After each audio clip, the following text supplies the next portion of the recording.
So lads, today we're talking a little bit about something that is not ideal by any means for Caitlin Clark for the All-Star game. The Indiana Fever star Caitlin Clark is probably going to need a hardship player for the All-Star game because multiple of her stars... Caitlin Clark is built for moments like this. When adversity shows up, she doesn't flinch. She welcomes it, then puts on a show.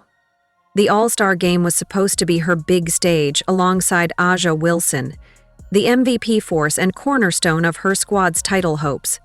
But with Wilson now sidelined by injury, the spotlight shifts squarely onto Clark. And if there's one thing we've learned about her, it's this. The bigger the stage, the higher the stakes, the better she gets. Pressure doesn't break her, it fuels her. So A'ja Wilson, man, she looked like she might not actually make it to the All-Star game, man. Have that hurt, injured wrist. And I see it in the cast, man, right over here in the corner. If y'all can see that, I know it's a tad bit small. Fans everywhere were fired up to see Caitlin Clark and A'ja Wilson finally share the court, a duo that felt destined to light up the All-Star stage and possibly make history. The buzz was real, the hype unmatched. But setbacks? That's nothing new for Clark. She's faced criticism, rivalries, and every roadblock imaginable, and each time she's answered the noise with poise, fire, and a game so electric it leaves packed arenas stunned and fans begging for more. A myth, Satu. Either way, A'ja Wilson is currently injured. Yes, A'ja Wilson is currently injured, which is not good, and it does not seem great. They say she has a sprained wrist with no timetable to return. And that means she's probably out for the All-Star game. That means she's probably out. So it's the rookies. It's the rookies. Like it is Caitlin Clark and the rookies versus the... The injury occurred during the Aces' 87-78 loss to the New York Liberty.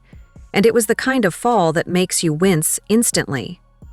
A'ja Wilson attacked the rim against Leonie Febick, took contact, and landed awkwardly on her right wrist. The moment she hit the floor, the entire Aces bench sprang up like it was the last slice of pizza at a dorm party. True to form, Wilson tried to power through, sank both free throws, stayed in for a few more plays. But then the pain caught up. The look on her face said it all. Her night was over and everyone knew it.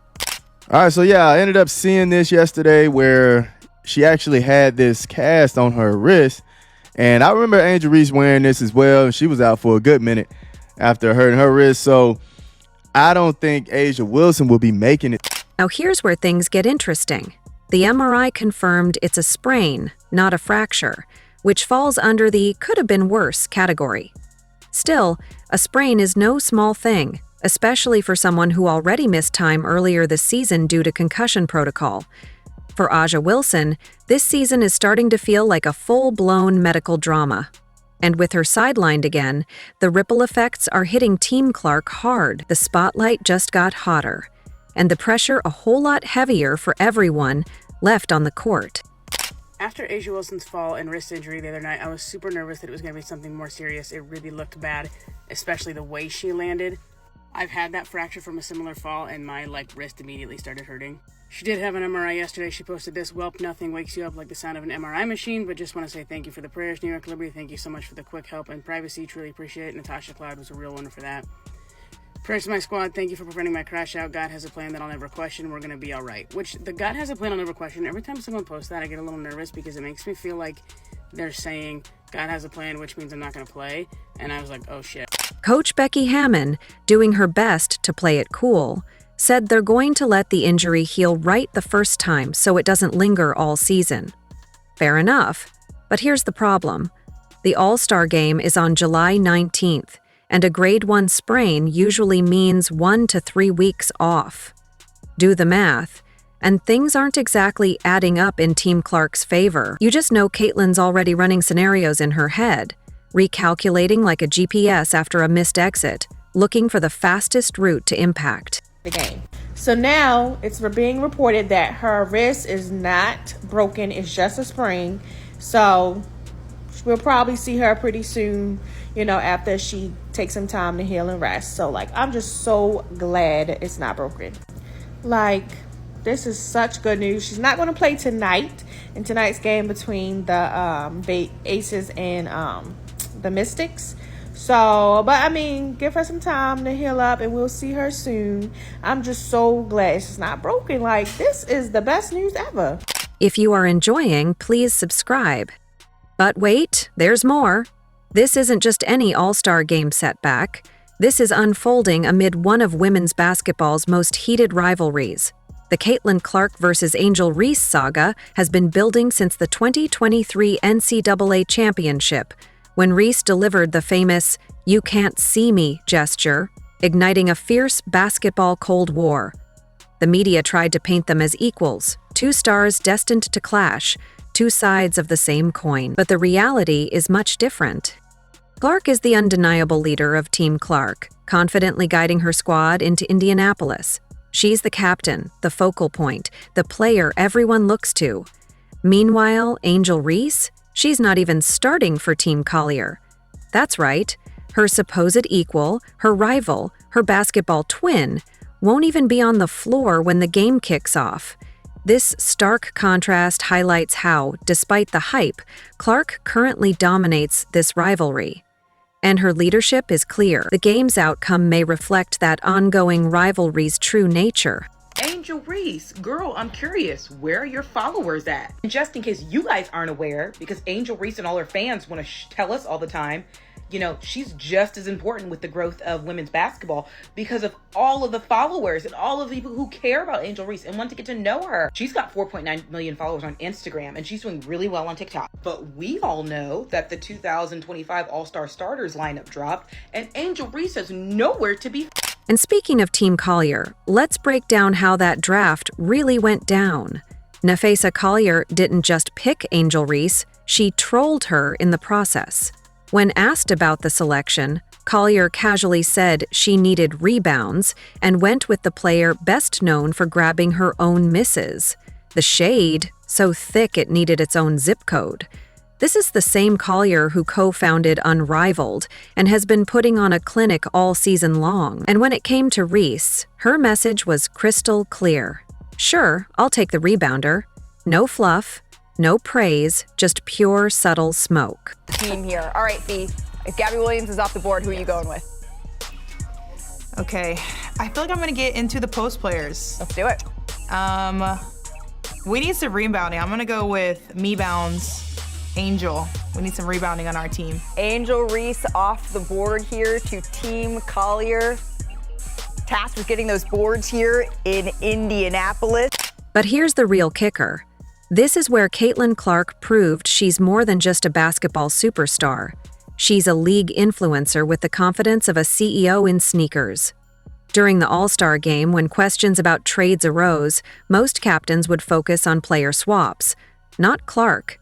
She looked straight into the camera and declared, "I don't know if this is in the rules, and I don't really care, but we're going to trade coaches." Cheryl Reeve, the Minnesota Lynx coach originally assigned to lead Team Clark, was swiftly reassigned to Team Collier. Faster than a bad Uber driver gets a one-star review. Clark had her sights set on Sandy Brondello, the seasoned coach from the New York Liberty who actually knows how to win championships, not someone who spent time criticizing her impact on the league. This wasn't just a coaching change. It was a power move that sent shockwaves through the basketball world. "Sorry, ESPN, if that's not in the rules, but we just made it a rule," Clark said, with the confidence of someone who owns the game. When you're Caitlin Clark, the player whose every move draws crowds and whose fans pay $670.00 to see her in Iowa cornfields, you don't just follow the rules, you rewrite them. Her boldness, her influence, and her leadership aren't just changing the game. They're redefining what it means to be a star in women's basketball. This is in the rules. I don't really care. But I think we've already discussed we are going to trade coaches. Fee's going to take her coach, Sandy Brondello. Let's get it. Ooh. It's going to be amazing. Sorry, WNBA, if that's not in the rule. Sorry, ESPN, if that's not in the rules, but we just made it a rule. Right now. So, Sandy Brondello, come on over. Whoa. Let's get to it. You can coach the... Sandy Brondello's reaction was perfect. Her teenage son texted her saying, "Mom, you got traded," and she thought it was fantastic. That's the kind of positive energy Clark encourages around her team. No negativity, no criticism, and definitely no media coverage complaints. Instead, it's about pure basketball excellence and a championship mindset.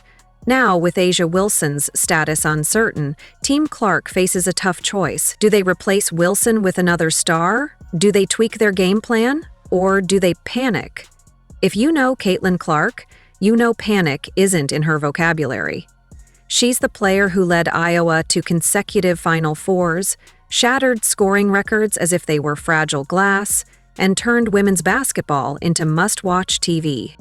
The roster Clark has built remains formidable even without Wilson. She's got Aaliyah Boston, her Fever teammate and defensive stalwart, Sabrina Ionescu with elite shooting and basketball IQ, Satu Sabali offering international experience and versatility, Kelsey Mitchell providing clutch scoring and long-range shooting, and Gabby Williams bringing defense and hustle, and Tim Sheedo, driven and hustle. The team isn't just talented. It's rooted in chemistry and mutual respect, and Clark's leadership keeps them poised to compete at the highest level, no matter the challenge. For Coach, you may have been involved in the first ever coach trade of any All-Star game ever. Just want to get your thoughts on that in your mind. First for you, Leo. They announced it? Yeah. That you got traded? Yeah. Oh, I got to go look at all that. Traded. I have no idea what the teams are. Second time in history now. Geez, as a player. And I got traded, yes. My son hit me up after he goes, I've created history. This is awesome. I got traded as a coach. But look, I get to coach with Sabrina. I'm on Caitlin Clark's in Indianapolis. I mean, what a great show. So we'll go out there and have some fun. Let's be real. Losing A'ja Wilson is like pulling Batman out of the Justice League. Sure, the mission's still possible, but suddenly everything feels a lot harder. Wilson isn't just a stat sheet stuffer with 20.7 points, 8.7 rebounds, and 2.4 blocks per game. She's a full-blown basketball hurricane, tearing through opponents on both ends. Without her, Team Clark isn't just missing talent. They're missing their anchor. Now they've got to reinvent themselves on the fly. And the irony? Chef's kiss. While Clark is trying to recalibrate without her all-star co-pilot, Angel Reese is over on Team Collier bragging about having the #1 crash-outs. Crash-outs? Is that what we're calling players who didn't earn a starting spot now? Sounds less like confidence and more like consolation. It's straight. Your followers care about you and love you so much and want to support you, but when it's time for them to show up and vote you in, where their vote, the number of followers that you have on social media, that's going to have an impact on you becoming a starting lineup, on you becoming part of the starting lineup, they're nowhere to be found. So when we hear Angel Reese's famous line that she loves to remind us all, yeah, the reason why we watching women's basketball is not just because of one person. It's because of me too, and I want y'all to realize that. So it just begs to question, Angel Reese. This was the time for your followers to come and show up for you and prove to everybody that, yeah, your social media following, that has some sort of relevance to the growth of... Reese is averaging 13.3 points and 12.8 rebounds per game, which are solid numbers, but let's not pretend rebounds are the same as leading a team to victory. And here's where the rivalry gets really interesting. The media spent months trying to create this narrative that Clark and Reese were equals, that their college beef would translate to WNBA drama. But look at the facts. Clark is a captain leading her own team. Reese is a reserve hoping to get meaningful minutes. Clark rewrote All-Star Game rules on live television. Reese is posting cryptic tweets about being stacked on a team she won't start for. The truth is, this rivalry was always manufactured. It was created by media members who wanted drama, who needed storylines, who couldn't just appreciate two talented players for what they were. Clark transcended the rivalry. She moved beyond it. She's playing chess while everyone else is playing checkers. Now, as the All-Star Game approaches, all eyes are on how Team Clark will adapt.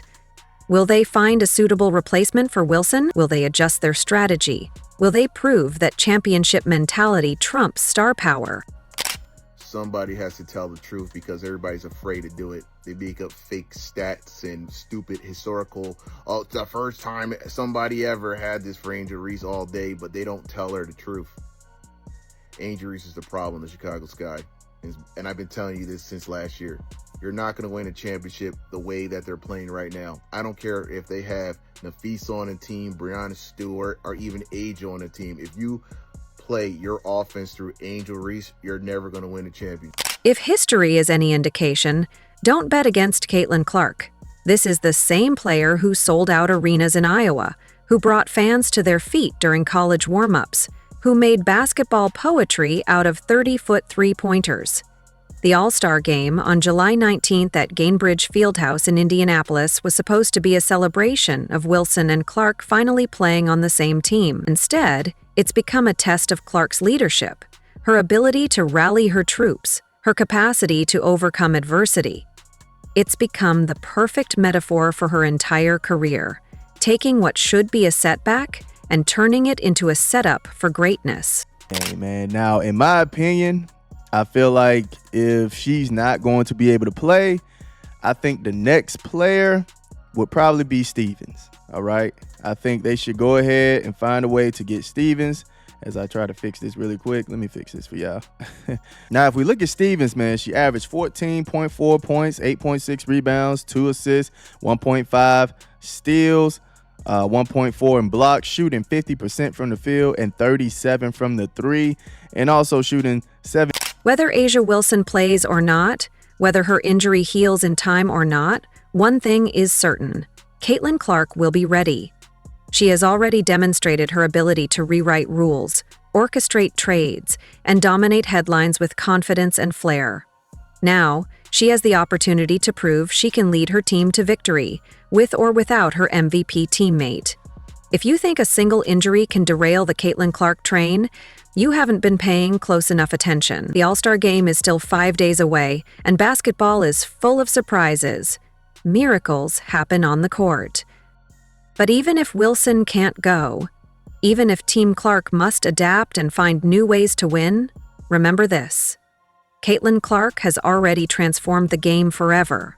She's shown that star power, leadership, and sheer basketball excellence can overcome any obstacle placed in her path. Aja Wilson's injury is just the latest chapter in the extraordinary Caitlin Clark story, and anyone familiar with her journey knows how those stories end. In Indianapolis on July 19th, under the bright glare of Gainbridge Fieldhouse, Team Clark will take the court. Whether Wilson is there or not, Clark's mindset remains unchanged. Somewhere in her mind, she's thinking the same thing she's believed her entire career. This is my time, this is my moment, this is my game. The setback is real, but her comeback is destined to be legendary. Clark's resilience, determination, and unyielding confidence will carry her through, proving once again why she's one of the brightest stars in women's basketball. If you enjoyed leaving a like and subscribing, more videos are on the screen now.